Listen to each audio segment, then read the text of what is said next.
Good morning. Celkon mobile సమర్పిస్తున్న business breakfast షోకి స్వాగతం. గ్లోబల్ క్యూస్ ఈ మార్నింగ్ పాజిటివ్గా ఉన్నాయి.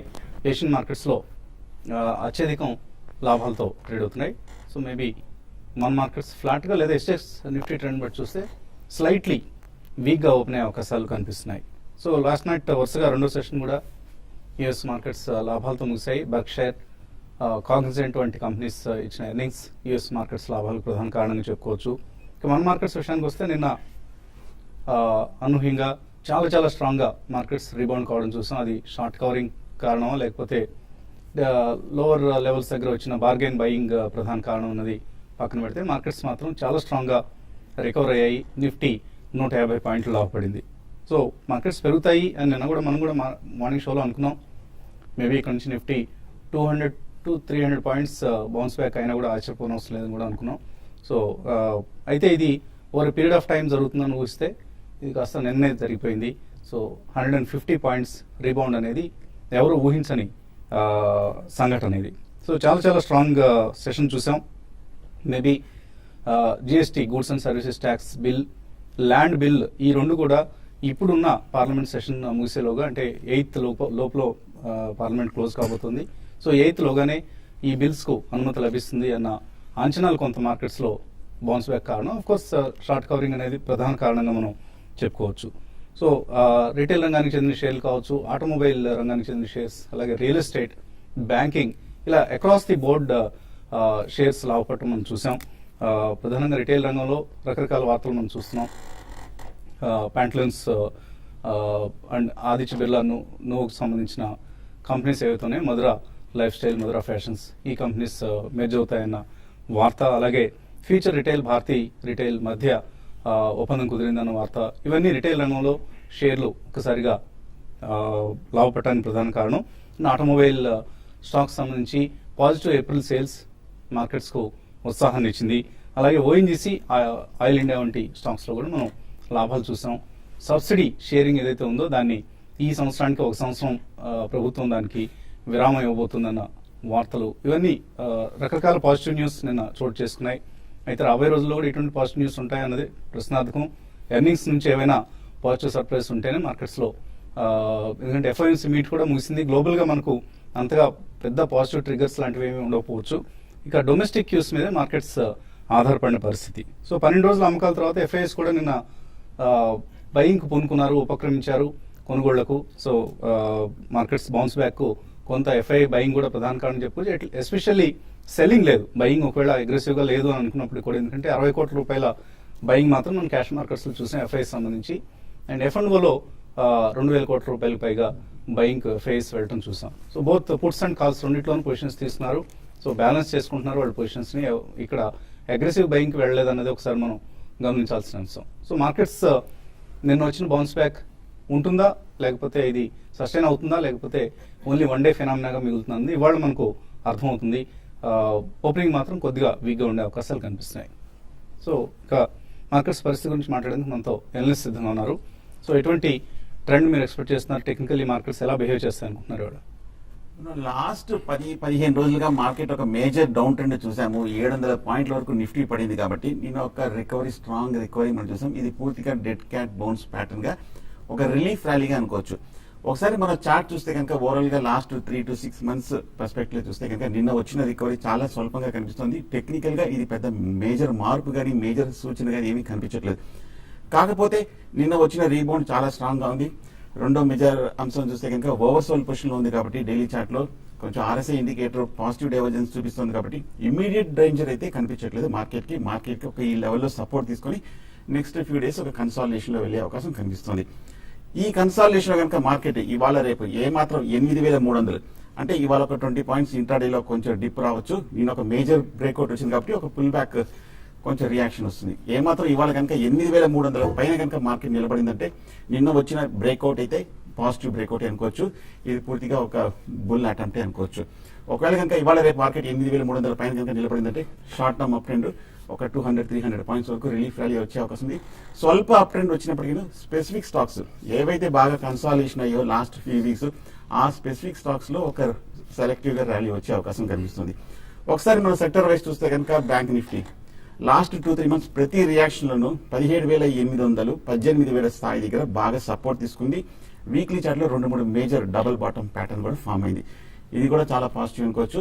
నిన్న కొంచెం బ్యాంక్ నిఫ్టీ కొంచెం అండర్ పెర్ఫార్మ్ చేసినప్పటికీ కొంచెం స్ట్రాంగ్ రికవరీ అనుకోవచ్చు. ఏ మాత్రం కనుక ఇవాళ ఫర్దర్ అప్ ట్రెండ్ వచ్చిందంటే కనుక ముఖ్యంగా ఫ్రంట్ లైన్ స్టాక్స్ యాక్సిస్ కానీ ఐసిఐసిఐ వాటిలో కనుక ఎస్ బ్యాంక్ కనుక ఫర్దర్ రికవరీ వచ్చిందంటే షార్ట్ టర్మ్ అప్ ట్రెండ్ వచ్చే అవకాశం ఉంది. అలాగే పిఎస్సి బ్యాంక్స్ లో కూడా చూస్తే కనుక front line stocks Canara bank, SBI, PNB, bank of Baroda ఇవన్నీ కూడా చాలా స్ట్రాంగ్ గా క్లోజ్ అయినాయి. ఇవాళ కనుక ఫర్దర్ స్ట్రాంగ్ స్ట్రెంత్ చూపిస్తుందంటే వీటిల్లో షార్ట్ టర్మ్ అప్ ట్రెండ్ వచ్చే అవకాశం ఉంది. అలాగే PSC mid cap last couple of months బాగా బేరిష్ గా ఉన్నది. వీక్లీ చార్ట్ లో కొంచెం రివర్స్ అయినట్టు కనిపిస్తుంది. ఈ లెవెల్ కొంచెం అట్రాక్టివ్ గా కనిపిస్తుంది. కాకపోతే మార్కెట్ నెక్స్ట్ ఫ్యూ డేస్ కొంచెం కన్సాలేషన్ రావాలి. ఎందుకంటే నేను కన్సాలేషన్ లేకుండా రీబౌండ్ అయింది కాబట్టి ఆ కన్సాలేషన్ కనుక పాజిటివ్ గా కనిపించి నిలబడిందంటే షార్ట్ టర్మ్ అప్ ట్రెండ్ వచ్చే అవకాశం కనిపిస్తుంది. సో ఈ నేపథ్యంలో ఇమీడియట్ డౌన్ ట్రెండ్ లేదు కాబట్టి షార్ట్ పొజిషన్స్ మటుకు పూర్తిగా అవాయిడ్ చేయడం మంచిది. ఎప్పుడైనా మళ్ళీ వీక్నెస్ ఒక ఆఫ్టర్ 1 వీక్ కనిపిస్తే అప్పుడు అటెంప్ట్ చేయడం మంచిది. లాంగ్ పొజిషన్ ఉందంటే మటుకు 8,250 కింద ట్రైలింగ్ స్టాప్ లాస్ పెట్టి హోల్డ్ చేయొచ్చు. సెలెక్టివ్ గా లాంగ్ పొజిషన్ తీసుకోవచ్చు. మీరు ఎటువంటి సలహా ఇస్తారు ట్రేడర్స్? ట్రేడింగ్ పరంగా చెప్పాలంటే మార్కెట్స్ స్ట్రాంగ్ ఉండే అవకాశమే ఎక్కువ ఉందండి. అంటే ఈ రోజు కొంచెం కన్సాలేషన్ లో ఉండొచ్చు. నిన్నటి అప్ ట్రెండ్ అయితే మనం ఊహించింది అయితే 150 పాయింట్స్ అనుకోలేదు, ఒక 80-90 పాయింట్స్, 70-80 పాయింట్స్ అనుకున్నాం. బట్ అన్ని సెక్టర్లు పార్టిసిపేట్ చేసాయి. ప్లస్ షార్ట్ కవరింగ్ తర్వాత కొంత ఎఫ్ఐఎస్ పొజిషన్స్ కానీ చూసుకుంటే ఈ సిరీస్ లో నిన్న కొంత లాంగ్ బిల్ చేయడం చూసాము. ప్లస్ షార్ట్స్ ఉన్న క్యారీ ఏవైతే లాస్ట్ సిరీస్ కి ఈ సిరీస్ కి క్యారీ చేసిన షార్ట్స్ కూడా కవర్ అయినాయి. కాబట్టి మార్కెట్ ఇక్కడ నుంచి కొంత బయింగ్ తో ముందుకెళ్లే అవకాశం ఎక్కువ ఉంది. అయితే నిఫ్టీ మళ్ళీ 8,800 ఆ లెవెల్కి వెళ్తుందని చెప్పలేం. బట్ ఇక్కడ నుంచి ఇమీడియట్ లెవెల్ అయితే 8,400, కాబట్టి 8,420 ఆ లెవెల్ గానీ బ్రేక్ అయితే మళ్ళీ అక్కడి నుంచి కూడా పెరగవచ్చు. అయితే ఈ లోపల మార్కెట్ ఒక కన్సాలేషన్ లో ఉండే అవకాశం ఉంది నెక్స్ట్ కొన్ని రోజులు. ఈ కన్సాలేషన్ స్టాక్స్ మాత్రం బాగా పెరగవచ్చు. కాబట్టి మిడ్ అండ్ స్మాల్ క్యాప్ లో ఇన్ని రోజులు బీట్ అండ్ డౌన్ స్టాక్స్ ఇక్కడ నుంచి పెరగడానికి అవకాశం ఉంటుంది. అటువంటి స్టాక్స్ ని సెలెక్ట్ చేసుకోమంటాను. బట్ ఈ రోజు విషయానికి వస్తే ఎల్ఎన్టీ ఒకటి కొంచెం ఈ రోజు స్ట్రాంగ్ ఇంటర్డేలో స్ట్రాంగ్ ఉండే అవకాశం ఉంది. డే ట్రేడర్స్ ఎల్ఎన్టీని లాంగ్ పొజిషన్స్ ఇంటర్డే కోసం తీసుకోమంటాను. తర్వాత ఐడిఎఫ్సి ఒకటి కూడా కొంచెం ఈ రోజు పెరగవచ్చు. అయితే కొన్ని స్టాక్స్ ఈ రోజు కొంత సెల్లింగ్ చేసుకోవచ్చు. లైక్ ఐఆర్బి ఇన్ఫ్రా ఒకటి కంటిన్యూ ఒక 4 ట్రేడింగ్ సెషన్స్ లో 220 లెవెల్స్ నుంచి 240 దాకా వచ్చింది. కాబట్టి అరౌండ్ 242 దగ్గర స్టాప్ లాస్ పెట్టుకుని ఒక 1% 1.5% కోసమే సెల్ చేయమంటాను. ఎందుకంటే మార్కెట్స్ పొల్యూషన్ ఉన్నాయి కాబట్టి. తర్వాత రియాలిటీ కౌంటర్స్ విషయానికి వస్తే యూనిటెక్ ఒకటి నిన్న మార్కెట్ పెరిగినా కూడా పార్టిసిపేషన్ లేదు. బట్ యూనిటెక్ లో ఒక short covering rally current hours లో రావచ్చు. దాన్ని కూడా ఇంటర్డే కోసం బై చేసుకోమంటాను. బ్యాంక్ నిఫ్టీ మాత్రం కొంచెం నిన్న మార్కెట్స్ ఇంత పెరిగినా కూడా దానికి తగ్గట్టుగా యాక్టివ్ గా పార్టిసిపేషన్ అనేది బ్యాంక్ నిఫ్టీలో లేదు. ఈ రోజు కూడా సేమ్ అదే ధోరణిలో ఉంటుంది. కొంచెం హైయర్ లెవెల్స్ లో ఒక 80-100 పాయింట్స్ తర్వాత 120 పాయింట్స్ కోసం సెల్ చేయాలనుకుంటే బ్యాంక్ నిఫ్టీని సెల్ చేయమంటాను. బట్ అది ఓన్లీ ఇంటర్డే కోసమే. బట్ ఓవరాల్ ఈ సిరీస్ మొత్తం బ్యాంక్ నిఫ్టీ అవుట్ పర్ఫార్మ్ చేయొచ్చు. తర్వాత మాన్సూన్ రిలేటెడ్ స్టాక్స్ కానీ నేను కానీ చూసుకుంటే బాగా అగ్రి బేస్డ్ స్టాక్స్ అన్ని కూడా చాలా స్ట్రాంగ్ గా పెరిగాయి. అవి పొజిషనల్ ట్రేడర్స్ లైక్ మోన్సెంట్ చెప్పాము, తర్వాత పిఐ ఇండస్ట్రీస్ ఇటువంటివన్నీ కూడా ఏంటంటే మాన్సూన్ ఈ సీజన్ ఈ మంత్ ఎండింగ్ వస్తుంది కాబట్టి ముందే ఒక ర్యాలీ ఉంటుంది. తర్వాత కొన్ని ఎఫ్ఎంసీజీ కౌంటర్స్ లో కూడా ర్యాలీ ఉంటుంది. కాబట్టి అటువంటి వాటిలో లాంగ్ పొజిషన్ తీసుకోమంటాను. బట్ ఓవరాల్ ట్రెండ్ పరంగా చెప్పాలంటే మార్కెట్స్ ఫ్లాట్ గా ఉండొచ్చు. నెక్స్ట్ వచ్చే కొద్ది రోజుల్లో ఇండెక్స్ ఫ్లాట్ గా ఉన్నా కూడా స్టాక్స్ బాగా పెరగచ్చు. Long position carry చేయమంటాను.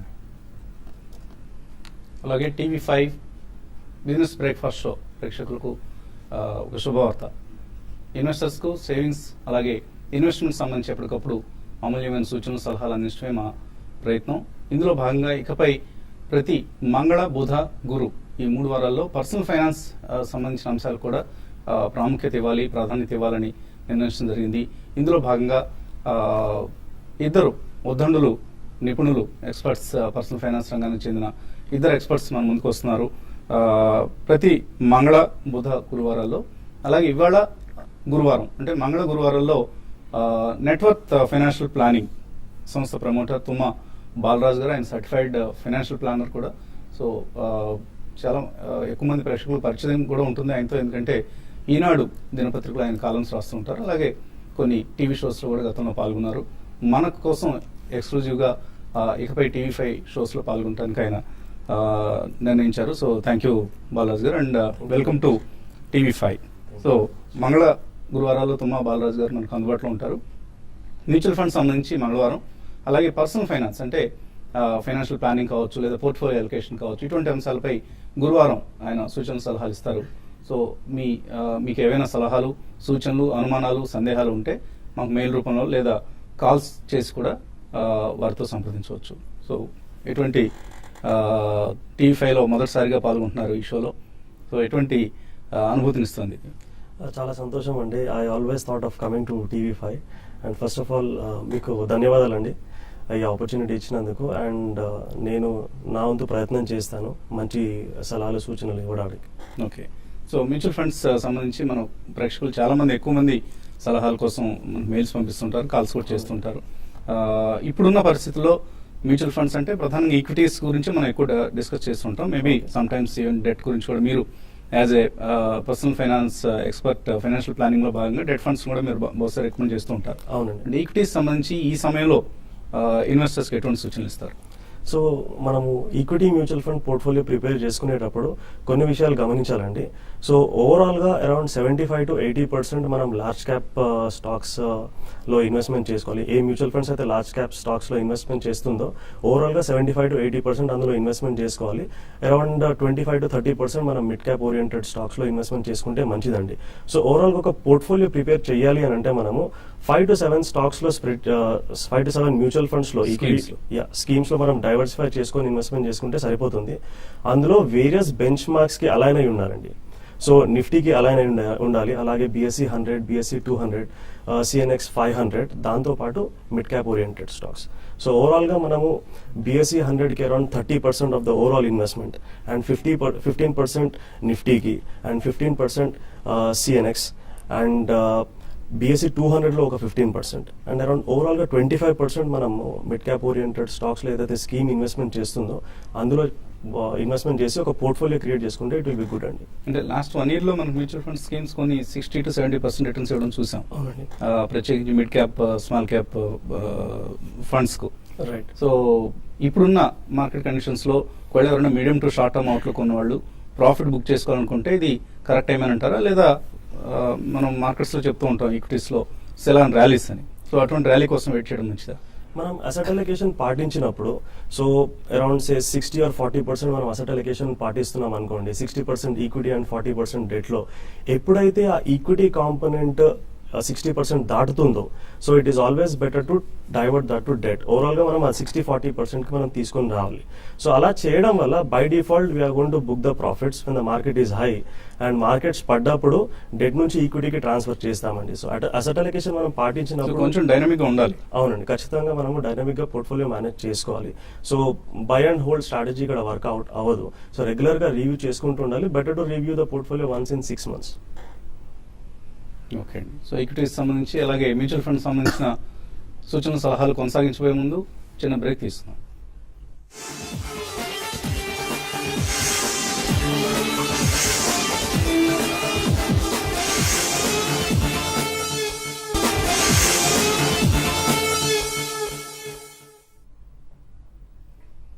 Silicon mobiles business breakfast షోకి తిరిగి స్వాగతం. కాలర్స్ లైన్ లో ఉన్నారు. ఫస్ట్ కాలర్ రఘువీర్, హైదరాబాద్ నుంచి. హలో రఘువీర్, అడగండి. నమస్తే అండి. నమస్తే, అడగండి. ఇది KSK ఎనర్జీ 90 రూపీస్ లో కొన్నాను సార్. అది 65 రూపీస్ పడిపోయింది. ఈ రేట్ లో యావరేజ్ చేయొచ్చా, ఇంకా హోల్డ్ చేయొచ్చా తెలుసుకుందామని ఫోన్ చేశాను. KSK energy last month March లో చూస్తే కనుక 95 రూపీస్ వరకు వెళ్ళింది. మీరు అక్కడ ఇంచుమించు హైలో తీసుకున్నారు. అక్కడ నుంచి మనం కంటిన్యూస్ గా మార్కెట్ రియాక్షన్ తో పాటు 60 రూపాయల వరకు పట్టడం జరిగింది. కానీ ఒకసారి మనం లాస్ట్ 2-3 ఏళ్ళుగా గమనిస్తే కనుక 60 అనేది ఒక మేజర్ లాంగ్ టర్మ్ సపోర్ట్ గా కనిపిస్తుంది. టెక్నికల్ గా కొంచెం ఓవర్ సోల్డ్ పొజిషన్ లో కనిపిస్తుంది. ఇక్కడ ఒక మేజర్ బాటమ్ కూడా కనిపించింది. సో కాబట్టి ఇక్కడ కొంచెం కరెక్షన్ ఆగి ఒక మైనర్ అప్ ట్రెండ్ లోకి వెళ్లే అవకాశం కనిపిస్తుంది. అంతకన్నా హిస్టారికల్ గా చూస్తే కనుక బాగా ర్యాలీలో పార్టిసిపేట్ చేసి కొంచెం మొమెంటం ఉన్న స్టాక్ కాబట్టి ఏ మాత్రం కనుక మార్కెట్ లో ర్యాలీ వచ్చిందంటే ఈ స్టాక్ మళ్ళీ కొంచెం పెరిగే అవకాశం కనిపిస్తుంది. కాబట్టి మీ రేటు రీసెంట్ హై కాబట్టి ఫ్రెష్ బయింగ్ ఇది ఒక కాషియస్ గా 55 to 60 రూపీస్ దగ్గర యావరేజ్ చేసుకోవచ్చు. మీ కాస్ట్ ప్రైస్ సగంకి తగ్గించుకోవచ్చు. ఏమాత్రం 80 రూపీస్ వస్తే కనుక అక్కడ రీబౌండ్ అయ్యి no loss no profit exit అయ్యి మళ్ళీ ఫ్రెష్ గా ఆలోచించవచ్చు. తర్వాత కాలర్ లైన్ ఉన్నారు శివరామారావు, వినుకొండ నుంచి. హలో చెప్పండి. అడగండి శివరామారావు. హెచ్సిసి కానీ సుజిలాన్ కానీ లాంగ్ టర్మ్ కోసం ప్రెజెంట్ రేట్ లో కొనుక్కోవచ్చా, లేకపోతే కొంచెం తగ్గుద్దాయేమన్నా ఎట్లా? హెచ్సిసి అండ్ సుజ్లాన్ చూడండి, రెండు కూడా ఏంటంటే ఫండమెంటల్స్ పరంగా చెప్పాలంటే సుజలాన్ కొంత ఈ లాస్ట్ కొన్ని రోజులుగా ఒక 5-6 నెలలుగా మనం చూసాం కొంచెం యాక్టివిటీ ఉందండి, కొంచెం మార్పులు అనేది రావడం చూసాము, కొన్ని బ్యాంక్స్ ముందుకు రావడము, తర్వాత సన్ ఫార్మ్ ప్రమోటర్ స్టేక్ తీసుకోవడం, ఇవన్నీ కూడా పాజిటివ్ అంశాలు. బట్ స్టిల్ ఇంకా ఈ పవర్ సెక్టర్ అనేది కూడా కొంచెం పెద్దగా పెరుగుతుందని అనలేవు. బట్ కరెంట్ లెవెల్స్ లో మీరు సుజలాన్ ని మీరు లాంగ్ టర్మ్ కోసం ట్రై చేయొచ్చు. బట్ ఇమీడియట్ ట్రెండ్ అయితే మాత్రం కొంచెం రేంజ్ బౌండ్ ఉండే అవకాశం ఉంది, కాబట్టి దాన్ని దృష్టిలో పెట్టుకొని మీరు ఇన్వెస్ట్ చేసుకోమంటారు. ఈవెన్ హెచ్సిసి విషయానికి వస్తే ఇది కూడా హైయర్ లెవెల్ సస్టైన్ కాలేకపోతుందండి. 38కి రావడము అంటే మార్కెట్స్ బులిష్ ఉన్నప్పుడు మళ్ళీ ఇమీడియట్ గా వీక్ అవడం చూస్తున్నాము. దీనికి కూడా కొన్ని డెట్ కన్సర్న్స్ ఉన్నాయి, కాబట్టి అవి క్లియర్ అయ్యేంత వరకు ఇది కూడా రేంజ్ బౌండ్ ఉండే అవకాశం ఉంది. మీరు ఒకటి 30-40 రూపీస్ లో ఉన్న స్టాక్స్ బాగుంటాయని అనుకోకండి. దీనికంటే చాలా నిన్నగానే చూస్తే 3,000-4,000 ఉన్న స్టాక్ అంటే ఆ రేంజ్ లో ఉన్న స్టాక్స్ చాలా బాగా పెరిగాయి, కాబట్టి అటువంటి స్టాక్స్ కూడా మీరు బై చేసుకోమని చెప్తాను. హైదరాబాద్ నుంచి రూపా లైన్ ఉన్నారు. హలో హలో, గుడ్ మార్నింగ్ అండి. Good morning,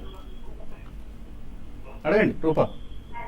group finance average price వచ్చేసి 231 ఉందండి. మ్మ్. అండ్ పిటి లామినేషన్స్ 67 లో తీసుకున్నాము. ఓకే అండి. వచ్చి చెప్తారా? Group finance and PT laminations. Group finance మంచి రేట్లోనే తీసుకున్నారండి, ఎందుకంటే మనం చూసాము 320 రూపాయల నుంచి గ్రూప్ ఫైనాన్స్ 230 రూపాయలు 40 రూపాయల వరకు పడిన తర్వాత రీసెంట్ లో దగ్గర తీసుకున్నారు. మంచి కరెక్షన్ వచ్చిన తర్వాత రీసెంట్ బాటమ్ దగ్గర తీసుకున్నారు. ఇక్కడ నుంచి పెద్ద డౌన్ సైడ్ రిస్క్ లేదు, ఫండమెంటల్ గా స్ట్రాంగ్ టెక్నికల్ కూడా కరెక్షన్ పూర్తయినట్టు కనిపిస్తుంది. ర్యాలీ వస్తే కనుక రీసెంట్ హై అయినా ఒక 280-300 వరకు వెళ్ళే అవకాశం ఉంది. కాకపోతే షార్ట్ టర్మ్ లో కాదు, మీడియం టర్మ్ లాంగ్ టర్మ్ లో డెఫినెట్ గా ఇది మంచి బై హోల్డ్ చేయొచ్చు, మీరు హోల్డ్ చేయండి. అలాగే పిటి లామినేషన్ మటుకు మనం చూసాము ఈ 65-60-70 మధ్యలో కొంచెం ట్రేడ్ అవుతున్న స్టాక్ ఆ మధ్య ర్యాలీలో కూడా చాలా స్ట్రాంగ్ గా పార్టిసిపేట్ అయింది, ఫండమెంటల్ గా పాజిటివ్ గా ఉంది, టెక్నికల్ కూడా ఈ లెవెల్లో మీరు హోల్డ్ చేయొచ్చు. రెండు కూడా హోల్డ్ చేయమన్నారు, group finance and PT laminations.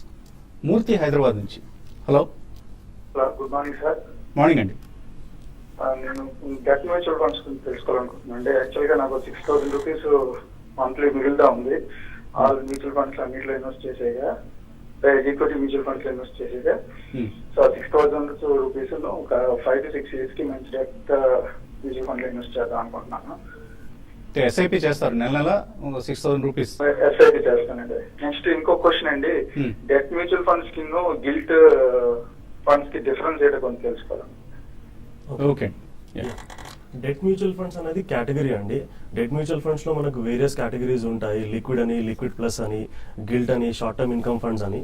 Guilt fund వచ్చేసి ప్రిడామినెంట్లీ గవర్నమెంట్ బాండ్స్ లో ఇన్వెస్ట్మెంట్ చేస్తారనమాట. సో గవర్నమెంట్ బాండ్స్ యొక్క టెన్యూర్ చాలా ఎక్కువగా ఉంటుంది కాబట్టి అందులో డ్యూరేషన్ కూడా ఎక్కువగా ఉంటుంది. సో గిల్ట్ లో వెళ్తే రిస్క్ కూడా చాలా ఎక్కువగా ఉంటుంది. So in a single day or probably in week or 10 days మనకు 8 to 10% లాస్ రావడానికి కూడా అవకాశం ఉంటుంది. మీరు 5 to 6 years టైం ఫ్రేమ్ ఉందంటున్నారు కాబట్టి మీరు షార్ట్ టర్మ్ ఇన్కమ్ ఫండ్స్ లో ఇన్వెస్ట్మెంట్ చేసుకుంటే బెటర్. అందుకు మీరు Birla Sun Life medium term plan ని కన్సిడర్ చేయొచ్చు. దాంతోపాటు Franklin India short term income fund ని కూడా మీరు కన్సిడర్ చేయొచ్చు. సో ఇందులో ఇన్వెస్ట్మెంట్ చేస్తే మీకు 3 years తర్వాత డెట్ ఫండ్స్ లో ఇప్పుడు లాంగ్ టర్మ్ క్యాపిటల్ గెయిన్స్ వచ్చేసి 20% ఆఫ్టర్ ఇండెక్సేషన్ ఉంటుందండి.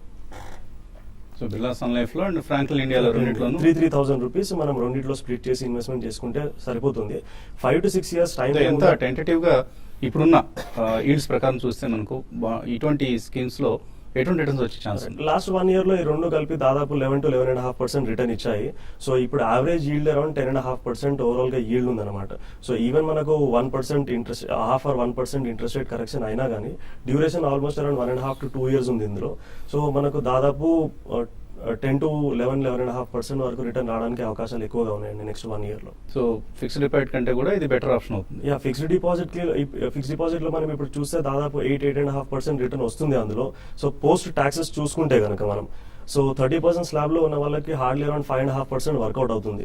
ఇందులో మనం 3 years హోల్డింగ్ పీరియడ్ ఉంటే కనుక 3 years తర్వాత మనకు ఇండెక్సేషన్ తో పాటు 20% ట్యాక్స్ కాబట్టి ఓవరాల్ గా maximum tax what we pay is 10% in this calculation consider చేస్తే కనుక మాక్సిమం ట్యాక్స్ 10% పే చేస్తాము. సపోజ్ ఇది ఇన్ఫ్లేషన్ ఇస్ ఇన్ఫ్లేషన్ ఎక్కువగా ఉంటే even 3 to 4 or 5% taxation pay చేస్తాం. సో డెట్ మ్యూచువల్ ఫండ్స్ కి మనం ఫిక్స్డ్ డిపాజిట్ కి కన్సిడర్ చేసుకుంటే ఆల్మోస్ట్ 20-25% వరకు ట్యాక్స్ బెనిఫిట్ ఉంటుంది. They are more tax efficient than fixed deposits.